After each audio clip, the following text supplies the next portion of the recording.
Guys, how are you, and welcome back to my channel. Now if you're new to my channel, my name is Emma. I make videos about healthy living, fitness, weight loss, and I share my life as a mother of two and a wife, how I live my life. So if that is something that might interest you, just click the subscribe button. But welcome to my channel. Now you guys, in today's video I wanted to start a series that I'm going to call mental check-in. So once a week I'm going to be posting a video about mental check-in, maybe every second week or once a week. It just depends on how I can manage it. But yeah, I just thought, you know what, I want to talk about how I've been feeling mentally.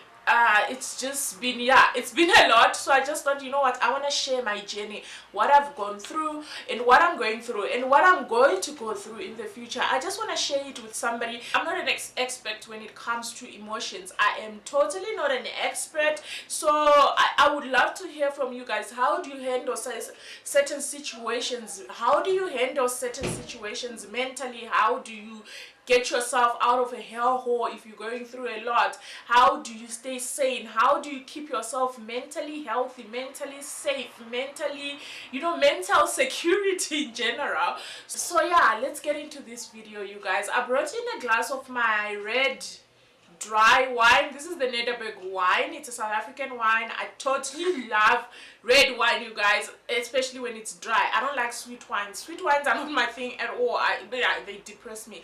Now girl, how have you been doing? Like honestly, 2020, how have you been doing? It's been a lot. We got into the beginning of the year, January. We had Valentine's in February. Everything was oh wow. We were having fun, especially in Africa. We were just like, everything was great. I know by then in Asia things had already changed, but here in Africa we were living our best life in January and in February. Came March. March was just like a wave, a storm, a hurricane, a tsunami. Like, ooh, girl. It took me to a space that I have never been. And I think it was, yes, the lockdown contributed a lot to my mental health. It contributed a lot, like 80%. But the other 20% was like issues that I probably had before the lockdown, but I never wanted to deal with it. I didn't have time to deal with it. I'm working every day. I come back from home, I'm tired, I'm a wife, I've got kids, I've got a husband. Tomorrow it's work again. So you never really have time to be dealing with certain issues mentally. So now being in the lockdown, all you have is these walls surrounding you. Now you have time, girl, you've got a lot of time to process things up here. It was a lot. It was a lot. I went into a place that I never ever imagined. I had to Google what is depression. I didn't have to go to the doctor and the doctor diagnose me and say, Sissy, you're going through mild depression. I had to research myself and accept that, yeah, Sissy, you're going through depression. And it was a lot. Honestly, it was a lot. I am no therapist. I didn't know how to handle it. And also another thing with black people, you really don't want to be seeing a therapist. But there was a one point I felt like I really need somebody to talk to. I needed somebody to talk to, and I tried to reach out to my husband, but because it's your husband, I feel like there is so much that he can do. They'll comfort you, they'll tell you it's gonna be okay, you're gonna be fine, you're gonna be fine, everything is gonna go back to normal. And for me, I feel like he just doesn't understand. So I stopped telling him how I'm feeling. And also, when you are with people, when people don't ask you how are you feeling, it also makes you angry. Like, why are you not asking me how am I feeling? I used to just like be this angry person all the time, and I can't even share my emotions to show that I'm angry at the world. I don't even want to say that some days were better. Yeah, there were better moments. Like, it could be a day or some few hours that you feel better. Then you go back into that depressing mood again. Like, I had plans. In May, I was supposed to go to Swaziland and train to be a tour guide for Swaziland as well. Whew, of course, how did that turn out? I didn't go. The trip was cancelled. I was supposed to have my first international trip this year. You can imagine my excitement. I was so excited. I was excited, I was nervous, but obviously it was cancelled.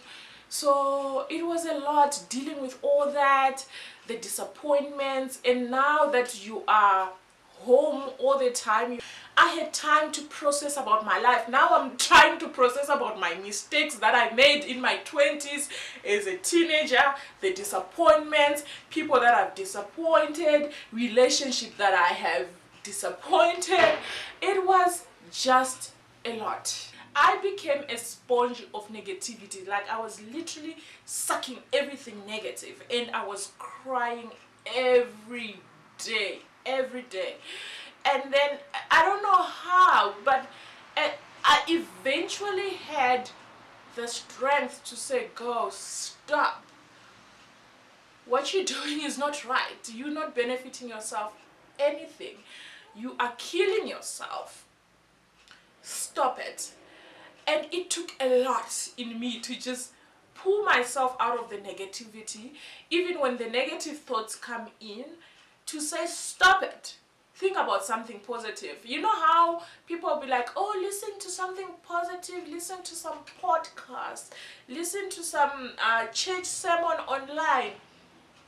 I try that. Every time I'm trying to listen to some church sermon, I'm just like, I'm 2 minutes in it, I'm just like, you know what, I don't want to hear about this. Like, I forgot that I forgot that there is a God up here.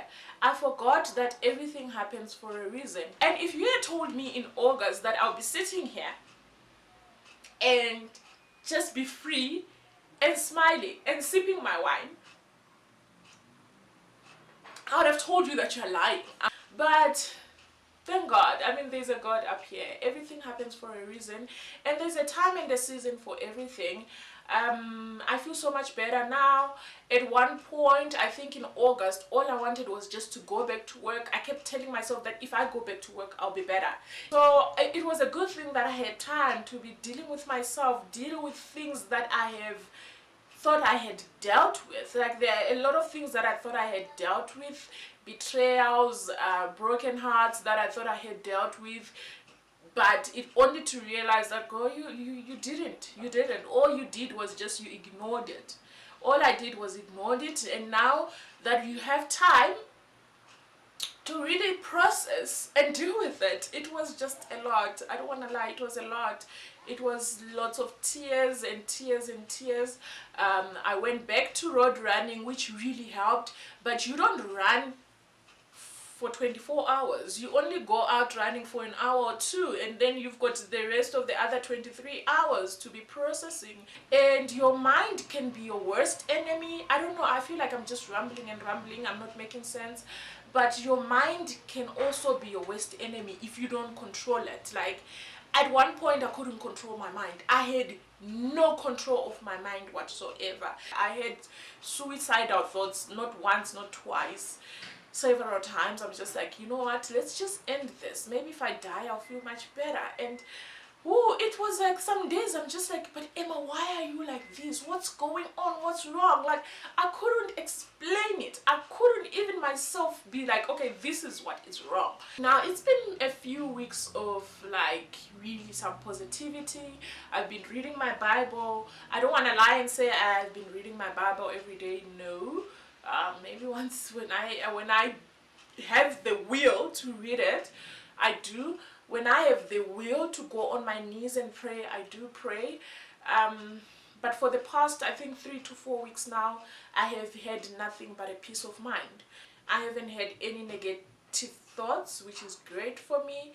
I haven't had any feelings of resentment. I haven't felt any feelings of betrayal. All I have just been having right now is peace. Like, I don't want to lie, you guys, it really, really feels good to be having that peace of mind. It's something that I wanted so desperately during this whole lockdown. All I just wanted is peace. I really am not in the bed space that I was like during the whole lockdown period. The way I've been shopping during 2020, you would think a girl is getting a payslip every month. It didn't help at all. I still felt so much empty. But now I feel so much better. I feel so much better. And I'm not saying that it's going to be like, ooh, paradise. Emotionally, mentally, it's going to be like paradise from now on. Of course, bad days will come, good days will come as well. But what I appreciate right now is the phase that I am in. You know, like I'm in a really good place. And thank God we are here. Thank God I've got a really good husband, a God-fearing man. He was just like, he's been patient and strong enough to stand with my emotion breakdowns. Like, I was like an emotional mess, and you know, sometimes you just want to take it out on somebody, and the only person that is there is him. And life moves, you know, everything, like, give it time, girl. Whatever that, if you're going through a lot, just give it time. Yes, don't stay in that space forever. Find strength, have your strength to pull yourself out of the dark space, but you will get out of it. Like, you will get out of it every day. Sometimes, like, it's like, it feels like, oh my god, it's never gonna get better. It happens, it's okay, it's normal. If you feel like crying, cry it out. Go cry it out. It really is gonna be okay. I need to refill this glass now. So yeah, you guys, I'll be posting once a week video about this mental check-in. Comment down below in the comment section, girl, how have you been? How have you been doing, girl? If you're married, how has been your marriage going? Like, yeah, if you are in a relationship and your relationship survives 2020, like, you guys, I feel like nothing else can break you up now. Nothing. Okay, so comment down below, let me know how has been your relationship going, how has been your mental health, yourself, how have you been doing? If you've got kids, how are the kids? Mama, how's the kids doing? And if you're single, how is single life? I mean, I can imagine it 2020 would have been a terrible dating year, you know. If your husband, you were supposed to meet your husband in 2020, girl, I'm sorry. But yeah, comment down below. I'd love to hear from you guys. How have you been doing mentally in 2020? Even if everything has been going well for you, it's like we want to hear some positive news, you know. We want to hear people that have positive things to say about 2020. So if you slayed it in 2020, let us know, you know, like, motivate us, tell us your good stories, what happened, make us smile, give us hope. But yeah, that was it for today's video. That was it for the first mental check-in video. Cheers to that. It is raining, then it's a good sign. I'd like to believe that rain is a good sign, right? Thank you guys for watching my videos. Thank you for those that subscribe. I love you all for watching. Even if you don't subscribe but you still watch, thank you so much. I really appreciate the views. I will see you guys in my next video. Bye.